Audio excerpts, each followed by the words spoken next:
leva na identificação, mas quanto retrocesso, gente, ainda, né? Que existe mesmo das leis que não permitem mais, né, a escravidão, ou que seja a situação muito próxima à escravidão. Obrigado pelas informações, Thalita. E até a gente já pega carona nesse assunto, Felipe, né? Dessa permissão legal. Já não existe, né? Acabou há muito tempo, mas existe a exclusão, né? Que é fruto, muitas vezes, do racismo, né? Dessa segregação, né? Da inserção de pessoas de diferentes raças no mercado de trabalho, ou melhor, de diferentes etnias nesse caso, né? O país amarga uma taxa de desemprego mais alta, por exemplo, para a população negra, principalmente para as mulheres negras. Ô, Sandra, você sabe que tem um levantamento de dados aqui do seguro-desemprego para pessoas resgatadas em condições análogas à escravidão, e de 2002 ao ano passado, 66% dos trabalhadores que recebiam esse benefício eram negros.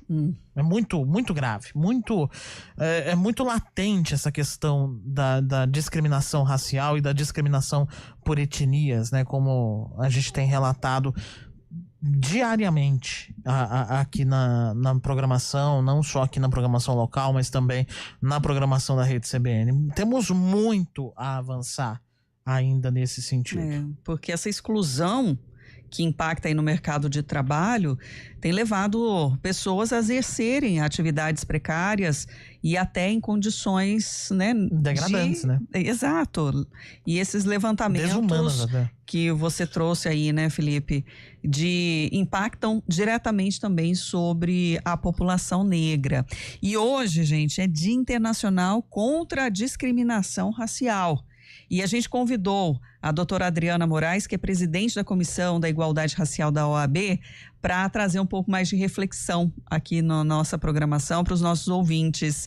Seja bem-vinda, doutora.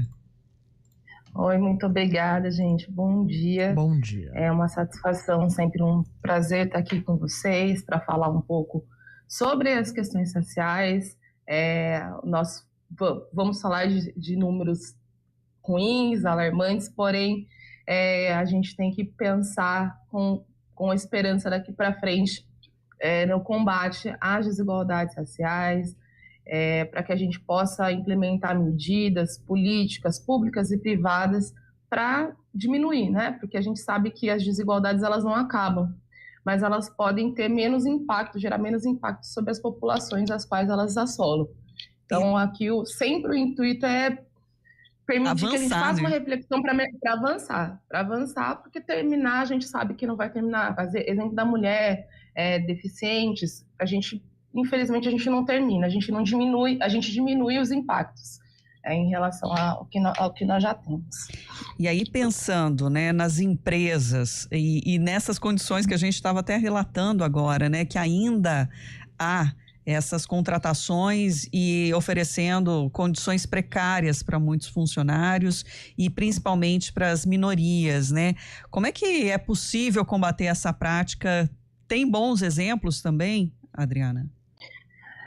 Nós temos muitas empresas hoje, elas estão preocupadas com a questão do combate às desigualdades internamente, né, na empresa, através da formação dos seus profissionais, sobretudo gestores e recrutadores.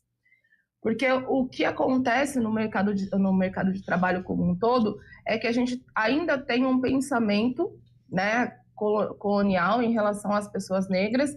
Então, em relação à capacidade, em relação à formação, em relação ao comportamento dessas pessoas negras dentro do ambiente de trabalho.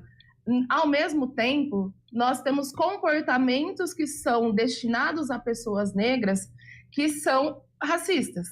E aí a gente entra na questão de como a empresa olha para determinados fatos, entendendo que aquele fato é um ato racista, é um ato de racismo. Então, o racismo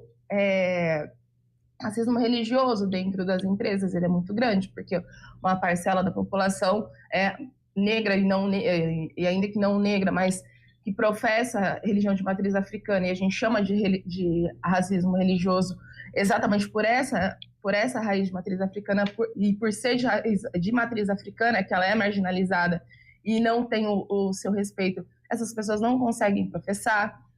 Nós temos o racismo recreativo dentro das empresas, que é muito comum, aquele famoso de chamar, ô negão, aí, tem um nome, principalmente porque nas grandes empresas tem um crachá de identificação.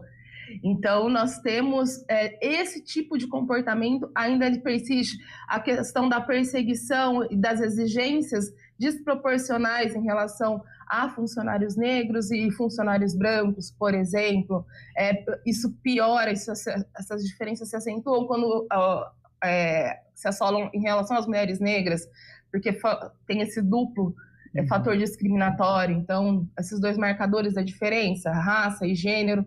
Então, essas situações, as empresas, algumas estão atentas, estão nesse esforço, estão imbuídas, estão empenhadas para combater, mas ainda falta muito, principalmente no momento do recrutamento, no momento do como que eu quero recrutar esse profissional negro, quais são as exigências que eu estou fazendo para que esse profissional negro chegue até a minha empresa.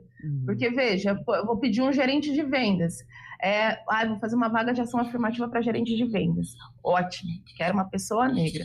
Aí eu vou pedir para essa vaga, que não existia, as exigências eram formação ou experiência em gerente de vendas, gerência de vendas.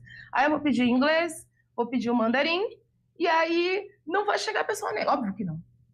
Por questões pontuais. A questão do próprio acesso, né, a outras formações, e aí você pensa, essa exigência seria feita por uma outra pessoa branca? Então, a gente conversa e quando muito você sobre fala, isso. Desculpa, Adriana, te interromper, em fazer, né, a provocação aí de combater o racismo, também é uma questão de reparar o dano cultural do racismo também, né? Como a possibilidade de oferecer para essa pessoa que não teve as condições, mas que tem capacidade de aprender e de estar também nesse meio, né? Exatamente. Nada mais. A gente fala que muitas vezes a gente vai falando sobre reparação e muitas pessoas falam assim, meu Deus, eu não posso, como que eu não tenho culpa. Nossa, eu sou uma pessoa branca, mas eu não tenho culpa. Olha, você recebe os benefícios por ter sido branco e por, em algum momento, o meu grupo social, os meus antepassados, terem te beneficiado a partir de um processo de escravização. Então, se você hoje é um dono de empresa super bem conceituado, com 200 funcionários, em dado momento, não você diretamente, mas os seus familiares beberam da fonte e dos lucros que a escravidão trouxe. Então, o que você pode fazer para reparar isso? Você faz esse recrutamento com uma pessoa negra. E quando essa pessoa negra estiver dentro da sua empresa, você ajuda na formação, porque ela não teve as mesmas oportunidades de formação, inclusive, né, não só a formação universitária, nível superior, que hoje, através das cotas raciais, a gente está conseguindo chegar num número aí não satisfatório, mas a gente está conseguindo aumentar o número de pessoas negras nas universidades.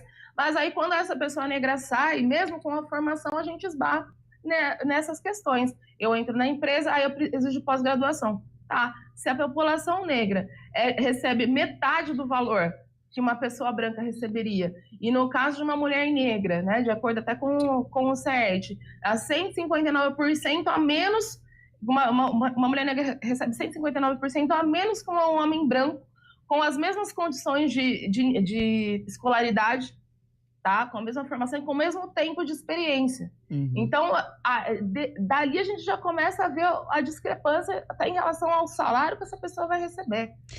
Então, mesmo sendo proibido. E as leis, né, vieram, de alguma forma, tentar, né, trazer um pouco mais essa igualdade, né, de direitos mesmo.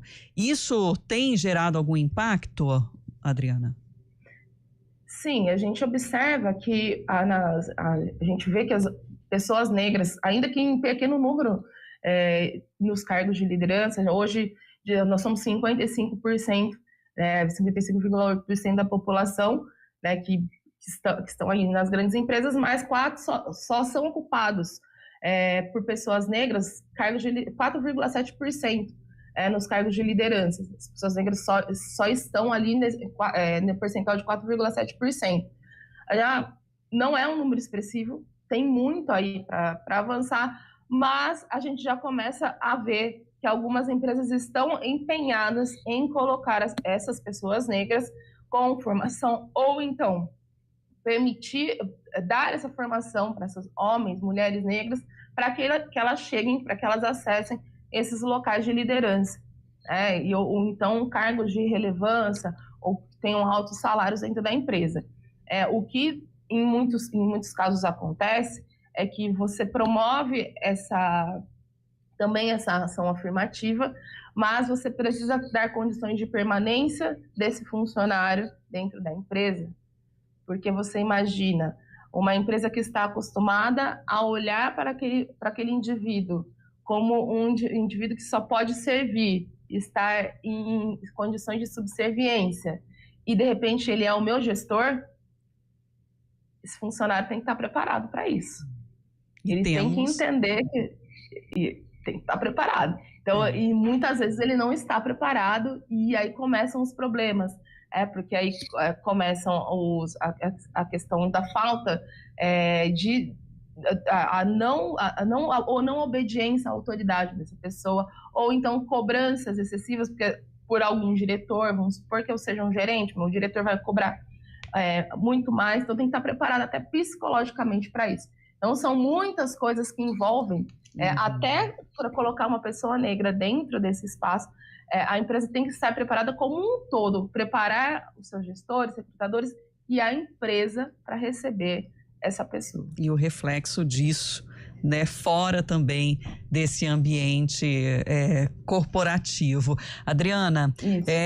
Uma temática realmente que merece sempre espaço, né, na nossa programação. Hoje a gente está pincelando só um detalhe, né, de todo o contexto que envolve a discriminação racial, e a gente que agradece por você estar hoje aqui com a gente para nos ajudar um pouco mais nessa reflexão. O espaço vai estar sempre aberto, viu?